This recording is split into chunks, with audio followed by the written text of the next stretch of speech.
I don't know what it looks like, what it feels I like. tested positive for COVID-19. Thousands of people came out to a drive-through testing blitz. I immediately quarantined myself. I don't know what's going on with my body. We need to go into having conversations with our family now. Older, it's like we took the brunt of it. I am expecting great things for my future. I am recovered. The cure is in the community. We are the voices of the recovered. Our voices are stronger than fear. Welcome to Recovered, Living with Hope During a Pandemic. Welcome, I'm your host, Jessica Feehan. I'm so glad that all of you could join us. We have a wonderful show in store for you. We are here to celebrate the lives of those who have recovered from COVID-19. Welcome to Recovered, Living with Hope During a Pandemic. I'd like to introduce our executive producer and creator of this show, Recovered. Yes, my friend, our co-host, Njeti Gala Patrice. Njeti, tell us, what inspired you to create this show? The inspiration for creating this content really came from being a recovered voice myself.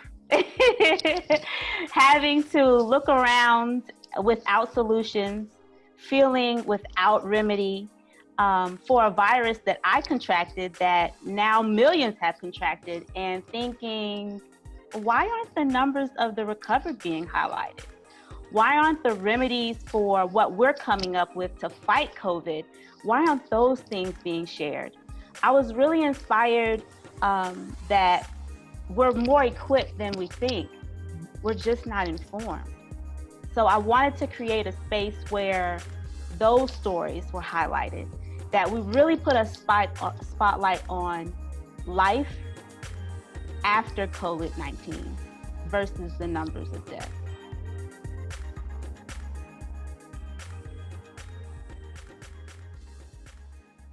Tonight's episode is about reaching beyond fear toward healing. We are here to highlight the lives of those that are close to you. You may have heard the names Keisha Lance Bottoms, or Idris Elba, or even Tom Hanks. But tonight, we're going to take a closer look at those that are in your households, your friends, your families, even some of your sons and daughters. Let's get into this conversation. We have Kaylin Laws, Houston, Alfonso Robinson, Philadelphia, and Rayani Madison, Atlanta. We all want to know, how did you know that you had COVID-19? And I'm going to start off with Mr. Robinson. We want to know what's going on in your neighborhood. It happened about 6 o'clock on a Wednesday evening, April 22nd. I can't forget that day. By 6:30, my body started feeling kind of like run down.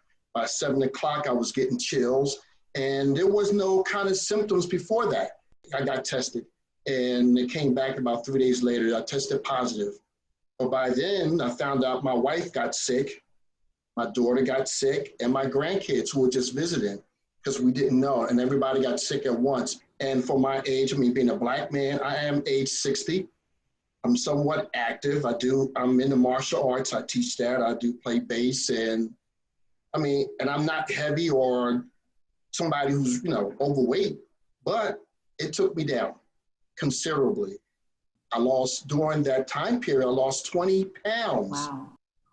Wow. Kaylin, talk to us about your experience. What happened and how did you know that you had COVID? So the one time I went outside, I went outside, I contracted it. I was hosting an event during a phenomenal celebration during Juneteenth. And we were at a studio. It was a closed session, about 7 other people, singers, myself. 2 days later, I was at work and I started to feel a little weakness and tightness in my chest. And during that day, it rained really hard on me. And it really felt like a severe flu, because that's what I feel like when I have the flu. It wasn't until I really could not draw a strong breath. Listen, I'm a gym rat. I'm in the gym 4 or 5 days a week. Very healthy, eat healthy. Mostly vegetarian. When I couldn't draw a strong breath, I said, oh. So immediately I went downstairs and quarantined myself. But I'm in Houston, and there's been a shortage of tests for a long time here. So I wasn't able to test until about 4 days later, actually get an appointment to test. By the time I tested, my symptoms were gone. Wow.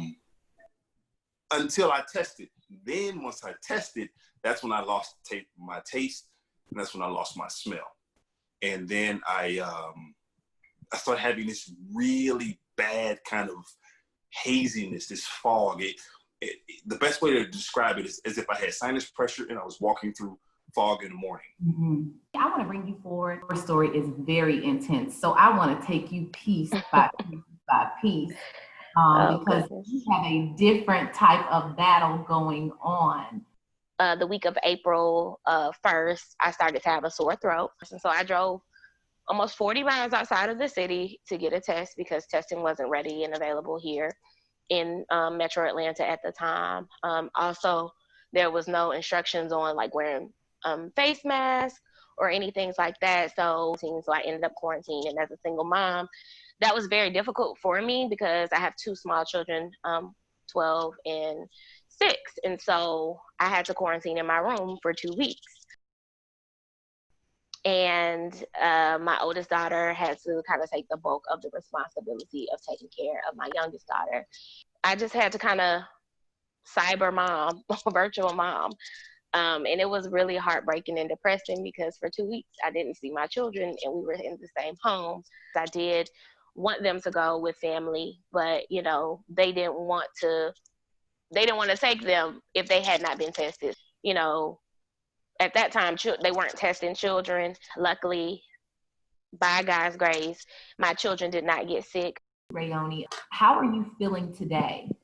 2 weeks after I tested negative, I started having very bad tremors, muscle spasms, in the left side of my body. My whole left side went numb. I had the chest pain for about a week, and then the next week it was GI symptoms where I had acid reflux, and then the next week it began to be migraines. And so it became this cycle of chronic symptoms that I've never experienced in my life. I've had neurological issues, twitching in my face. My whole face has gone numb, where I couldn't smile. I could not do a lot of things. And as an active, young woman who is constantly working, it was very hard for me to accept the reality that, nobody knows what's happening to me. I had gone back to the urgent care center where I got tested, where I tested positive initially, and I saw the doctor there. And they told me that I had a little inflammation in my lungs. I was encouraged that, you're a young 31-year-old thriving young lady. You should be fine. It's just anxiety. You should be fine. But every time I went to a doctor, they brushed off my symptoms. They told me I was fine. My blood work came back normal. Everything was okay. Not looking into it, I felt so unheard, and I felt so alone in this process of trying to figure out. And it's just like, well, it's COVID, it's a lot of things we don't know. The audience is getting into your story, Rayoni. I mean, they're responding to the fact that no one really talks about the after effects of testing negative. Like, from our perspective, our layman's perspective, testing negative means recovered. And here you are, recovered, but still experiencing these symptoms. One of the things that I think is so powerful about your testimony is the radiance of your spirit, despite the fact that you've gone through, what are you on, like day? This may be day 105. I think I counted earlier this week, but it's been over 100 days. Over 100 days. Wow. Wait. Wow. Did you guys hear that? She said 105 days. And I thought I had it bad. Wait, what do you mean, Alfonso? What do you mean when you make that statement? No, when I had the virus, my symptoms was completely different from hers. But I did lose the weight. And my wife was very worried because she thought when she came into the room to look at me, to check on me, she said I looked like I was dying. Oh, no. Because my whole body, like it was shutting down. And what was scary, this is something personal. Normally when I go to the bathroom to urinate, it comes out kind of clear, maybe a little bit yellow. My urine was coming out brown, and it was coming out foamy, and it scared me to no end. And Wow. My doctor was telling me, start drinking more water, doing some Ensure, Gatorade or whatever. But that really scared me because I thought my kidneys was going to shut down. I'm directly between Rayoni and Al, right? I tested negative about a week ago with the rapid test, and then I got my PCR test results yesterday, right? And so they were the same, negative. However, I still have some symptoms, not a lot. I still deal with a little fogginess and haziness, right? And I don't know where I'll get tired. Similarly to what Al's experienced, with all the water that I'm drinking, it still is yellow. And I just don't understand. I do, even though I've tested negative, I do have still some lingering effects as well.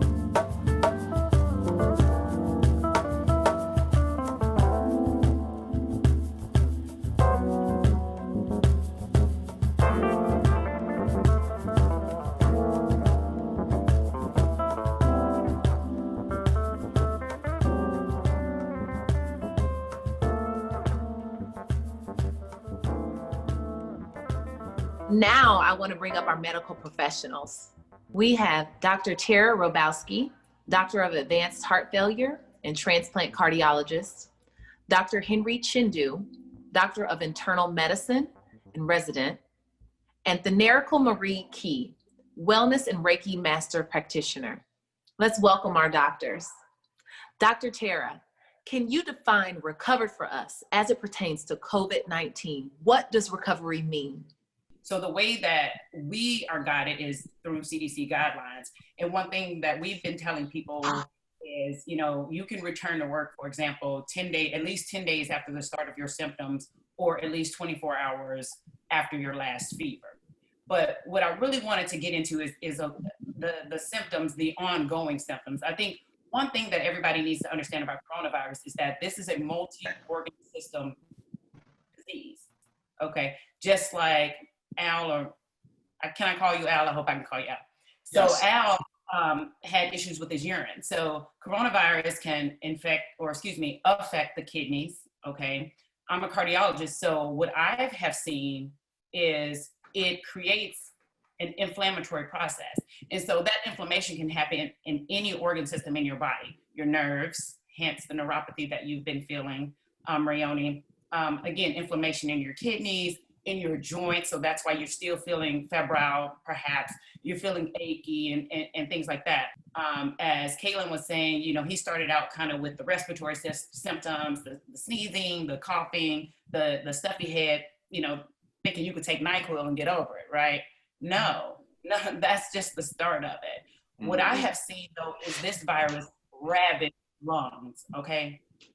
And when I say ravage lungs, people are thinking that, I'm dealing with older people.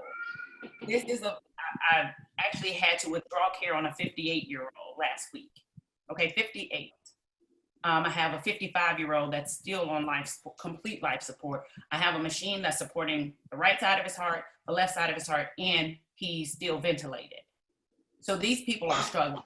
Similar to what Dr. Tara was saying, one thing to just keep in mind when you do have any type of upper respiratory illness, they often do come with a sequelae of symptoms afterwards, right? And it could be just due to systemic inflammation. So it's possible that you weren't really getting, the answers that you were looking for. Maybe it's possible that they were even overlooking these things because they consider these things to be normal things that can happen after you have upper respiratory viral illnesses. But oftentimes, when you do have these things, they're more times than not, they are self-limiting for the symptoms to actually kind of resolve. In regards to ventilation, it's definitely really important to intubate early. So if we're seeing a patient that is decompensating, as far as like the respiratory function or anything like that, it's better to have someone intubated early so that we can have better control over the respiratory function and the ventilation. So by intubating early, by having you on a prone position, which is kind of laying on your belly, that can help to relieve some of the stress that's on your lungs and will help you to breathe a little bit easier. So it's definitely better to intubate or to ventilate early on. If the patient is presenting with COVID and they're having issues with shortness of breath, I encourage you to go to CVS and get yourself one of those oximeters and just to track your how well you're oxygenating. If you're getting anywhere below 90% oxygenation, you definitely should go to the ED. Dr. Robowski, I saw you back there moving back and forth, and those fingers were going. You was just typing to the audience. You were just giving them what they needed. I need you to come back up here. Rayoni, to answer, and I really wanted to address you. I was like jumping in my seat, right?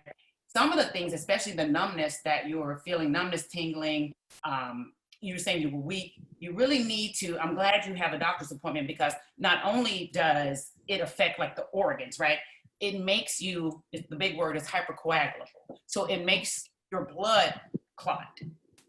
So you better be careful, or you have to be careful and make sure you look into and make sure that the doctors are checking you for like mini strokes, okay?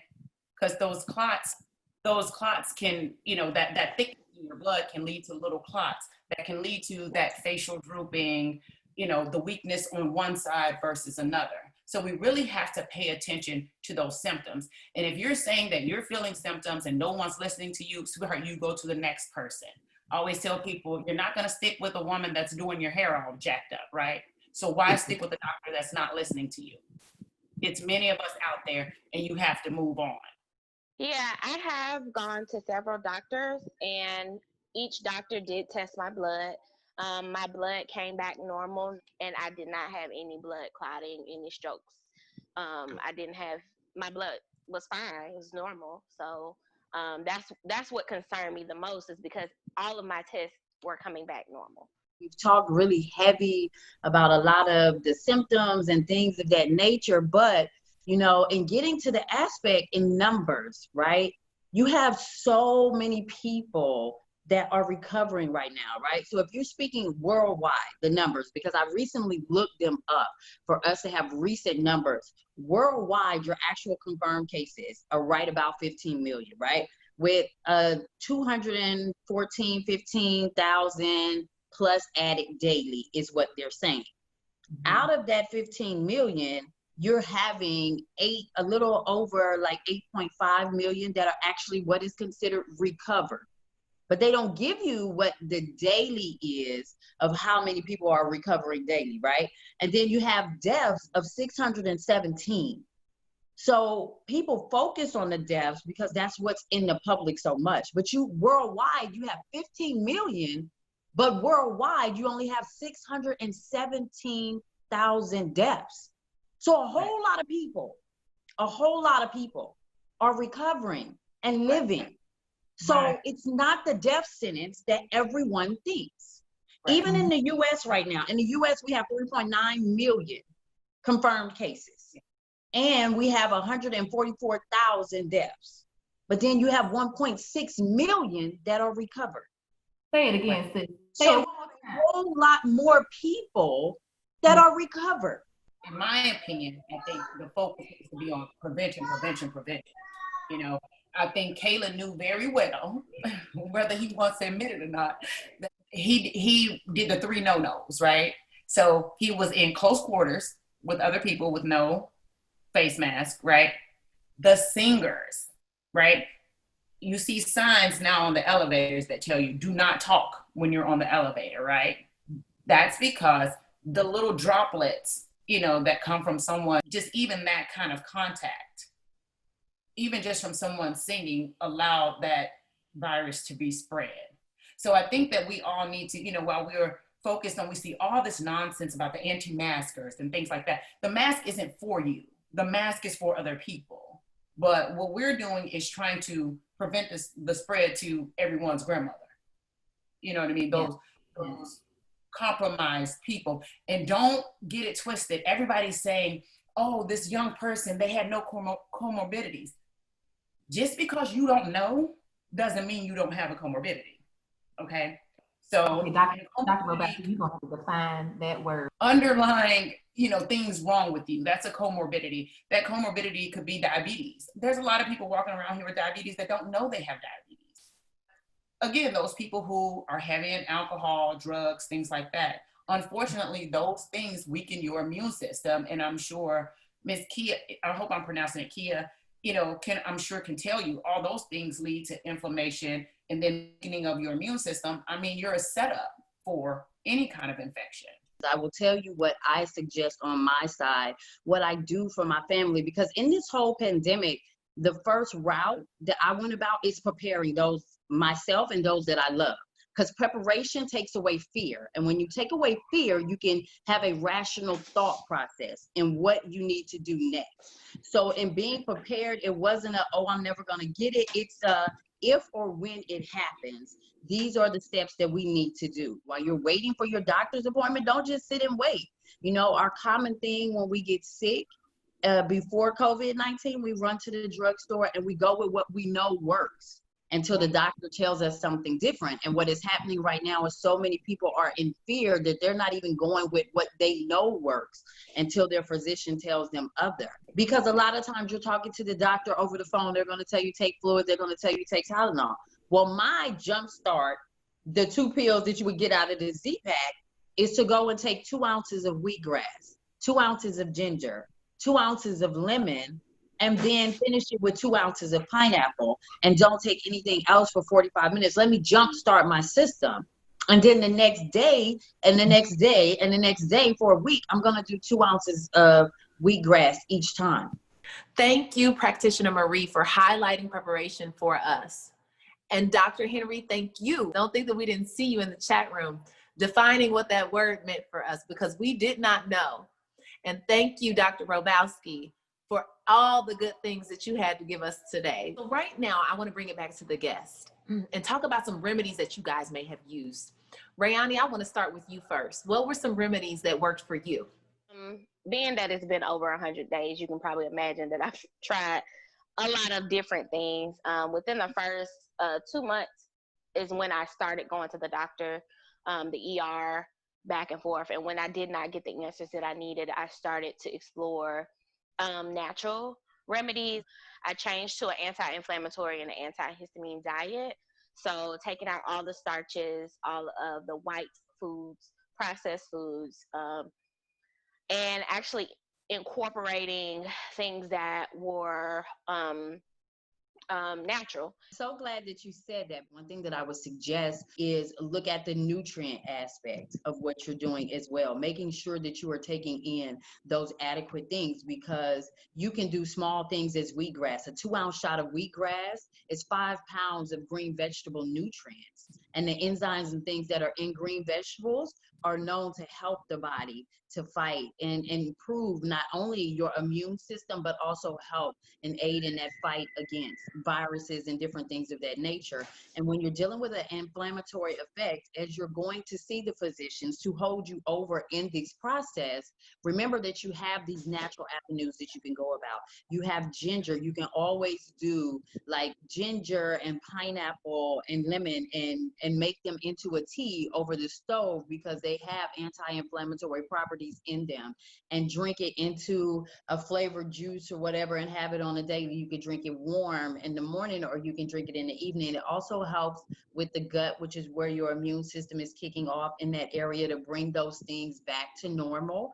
So look at your alternatives for whether it's Reiki healing, wellness in any of those areas, because you have a massive amount of things from spirulina that helps with the blood, help build blood properties. It is several other things that you can do in this process as you're going through these things. And then make sure when you are meeting with your physicians that you are informing them of these wellness things that you are actually doing. And anytime you're starting anything new, you always, as I tell my family, I do with my family, anytime I start anything new, I always make sure I have Benadryl or antihistamine or something on hand, because you just never know what your response would be. But yes, as far as for me and what I have suggested and what I have seen work with wellness clients that I have is tea tree oil, which is your basic antiviral, antimicrobial. Like tea tree oil is like the wonder of holistics and wellness. And adding that to an essential oil diffuser, they constantly go within my home. And I personally, outside of Selenite Wellness, I do work in a clinic. I am working in healthcare field.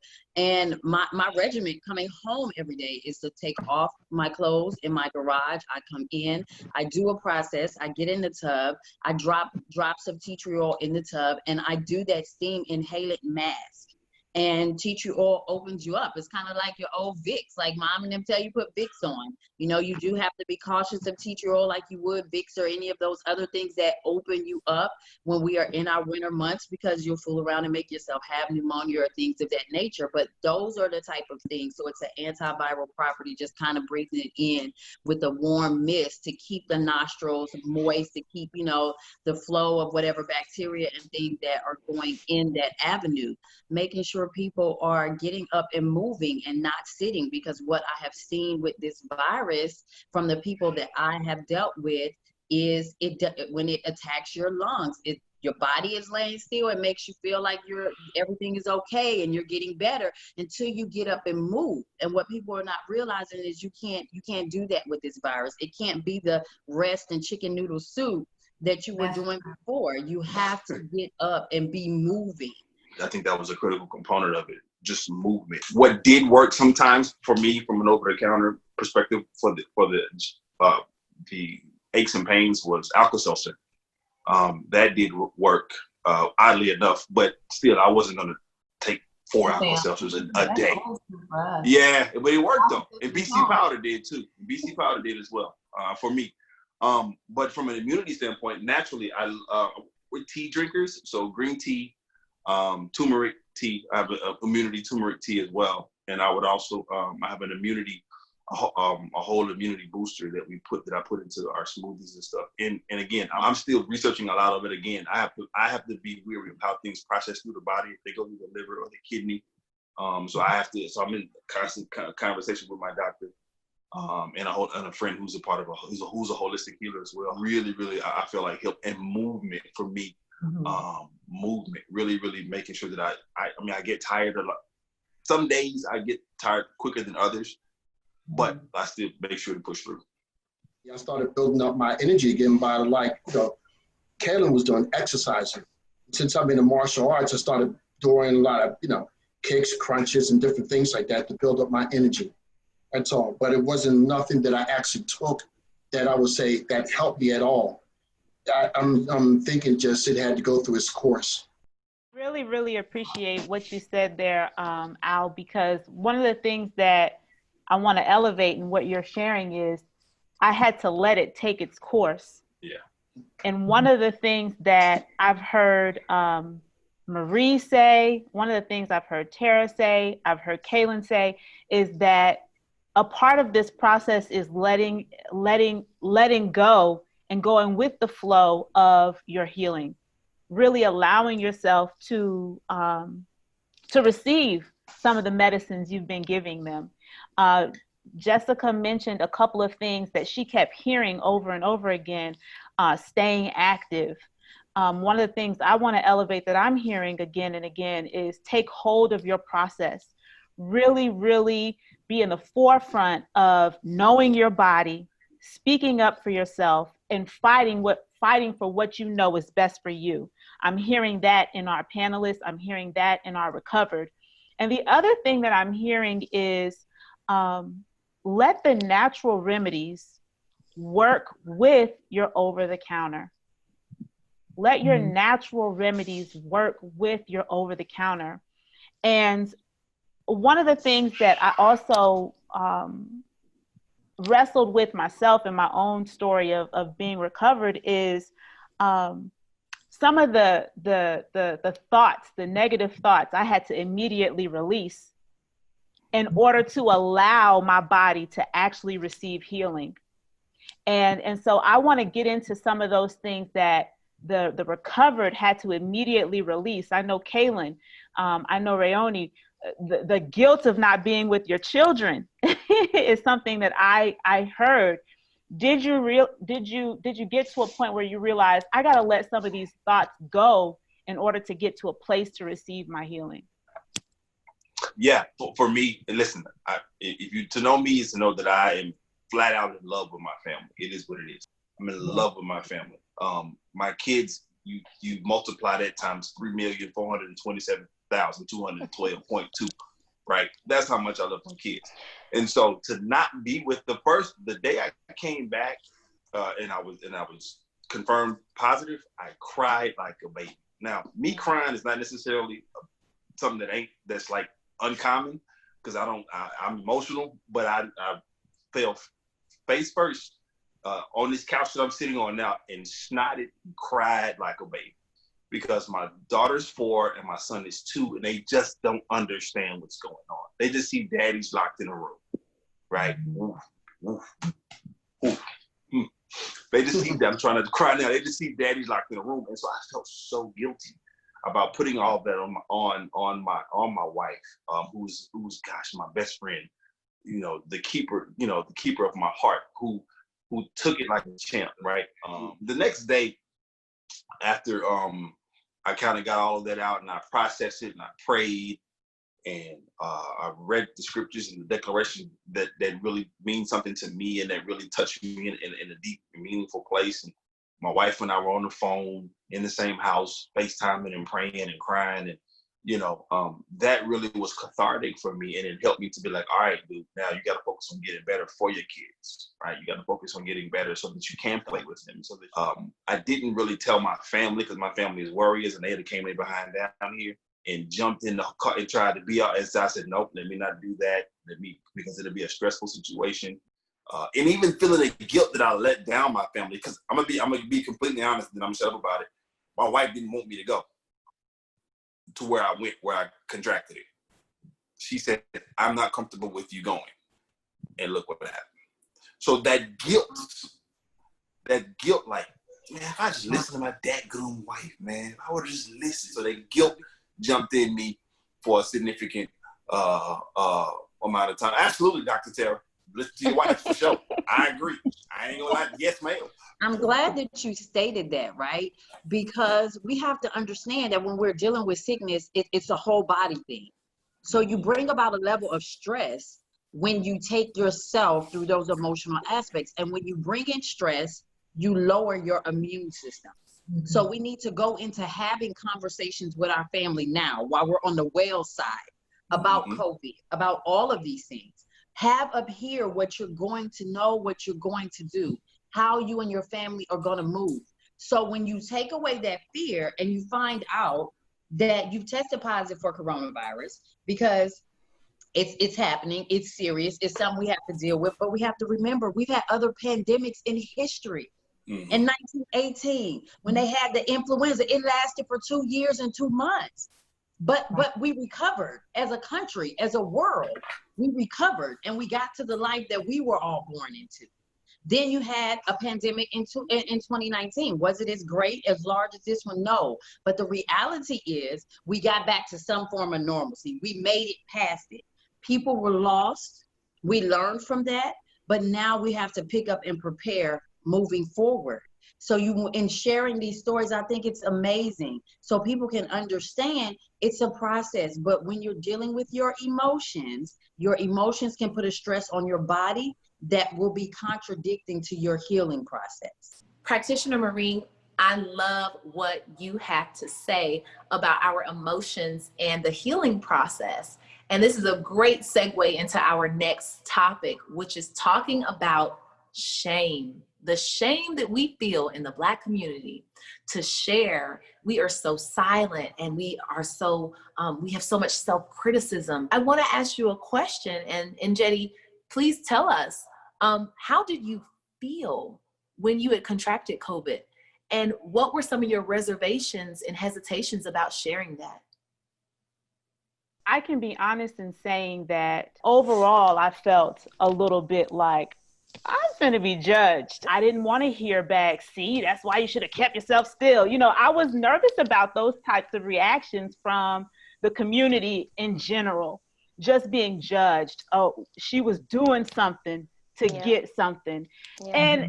And that's an age-old saying, she was doing something to get something. But the fact of the matter is, You can be doing everything right, and you could be doing everything quote unquote wrong, and this may come down your lane. One of the things that the love of my life, asked me, he said, why do you think you got it? And when I asked myself that, when I started asking God that, it reminded me of the strength of will, of faith, of hope, of the relationship I have with my God. And what greater opportunity than to testify of his goodness, you know? And what I started to ask, what's unique about me and what I can offer the world that I have gone through this particular struggle. So I challenge people to ask themselves that, because I feel like I'm walking into the understanding of why. Every time I open my mouth and give shame no power in my life. I love that. Every single time. And so I encourage any of us who find ourselves testing positive to say, what is the greater purpose for why I'm in this particular circumstance? You know, I think that everything that we encounter, we don't encounter them for ourselves. I think it's selfish to take that perspective. We encounter it for the people that we are connected to. We encounter it for our children, for our parents, for our colleagues, for our coworkers.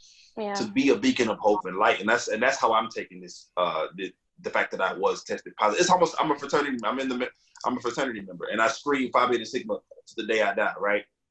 But now I'll scream that I'm a COVID survivor until the day I die. Because today, now I'm in a fraternity, right? That, listen, we got through this thing, and guess what? You can too. Yeah, I love that, Kaylin. I really do love that. Like, you totally inspired me, because I saw Dr. Tyra's comment and I was like, oh my gosh, like, it kind of shot me in my foot, because it's like, you know, you do feel ashamed. Like, for somebody like me, I'm always a busybody. I'm always doing things in the community. I'm always helping people. I'm always working. I'm always doing something. And so I felt really ashamed to say, you know, this has happened to me. And during this season, I've dealt with so much trauma physically, emotionally, and mentally.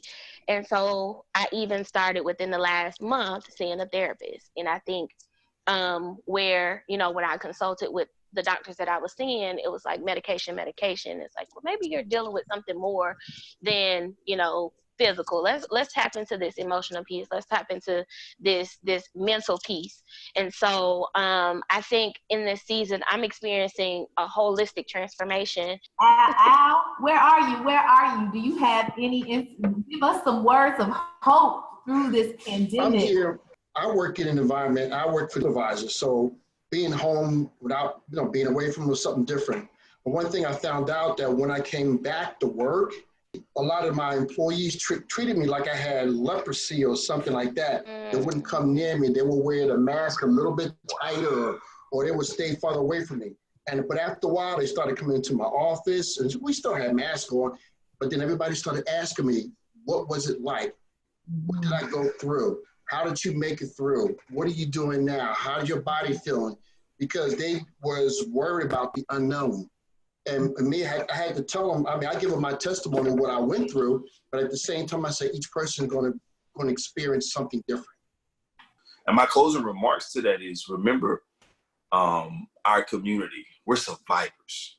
We know how to get through darkness, and we know how to shine, right? That's who we are. That's what we've been since the inception of time. And so wisdom is in the community, and also the cure is in the community. Dr. Tara, any closing words? The biggest thing, make sure you stay focused on what your purpose is. And I think whatever obstacle comes into play, you'll be able to overcome that. It's okay to go outside. It's okay to go out for a run and do some normal activities. Don't be too afraid. The main thing is really just to remember, when you think about diet, it's everything that you're consuming, right? It's not just food, but just be mindful of the people. So the people that you surround yourself with and the things that you surround yourself with as well. I'm glad that you said that, because I do want to end on that. When you're keeping in mind with your healing process and it being a mind, body, and soul, or mind, body, and spirit, making sure that you are keeping communication with those that you're doing. Your doctors that you're going, make sure that you are letting them know all of the supplemental things that you're doing or whatever remedies that you are trying. Make sure that you pass that information on. If you are coming to see a wellness or Reiki practitioner as myself, also make sure that you are letting us know what is happening on your medical process as well, because you want to make sure that what you're doing on a holistic side is not being contradicting to or interacting with any of the medications or things that your physician is doing on the other side. So you kind of want to make sure everybody is all attuned on one accord and you are the lead in what that is. To all of our panelists, to all of our participants, to everyone who's in the chat room, to our doctors, to our practitioner, we thank you for your time, your energy, your resources, your knowledge. We needed all of this advice in dealing with this pandemic. It literally is a worldwide pandemic, and it is affecting the African American and Brown communities. But knowing that there is yet hope, yet a willingness to understand and to live and to thrive, it's not over for us. So I want to say thank you personally to each and every one of you for sharing your personal stories to help us know that we too can be recovered from COVID. I know that our executive producer, Njetty, wants to come up and give her closing remarks. Thank you guys. Njetty, please. So what I'm curious about, y'all want more stuff like this? I need to understand if the audience is really hype about what's happening, because this is the type of information that we've got to start to highlight, spotlight, and elevate. And so like, share, and comment. Let's make this thing viral. Let's put love on top. Let's put hope on top. Let's do that together. Fear has no power in this pandemic. If I had last words on that topic, I would say that the emotional and the spiritual journey are just as important as the physical journey to healing.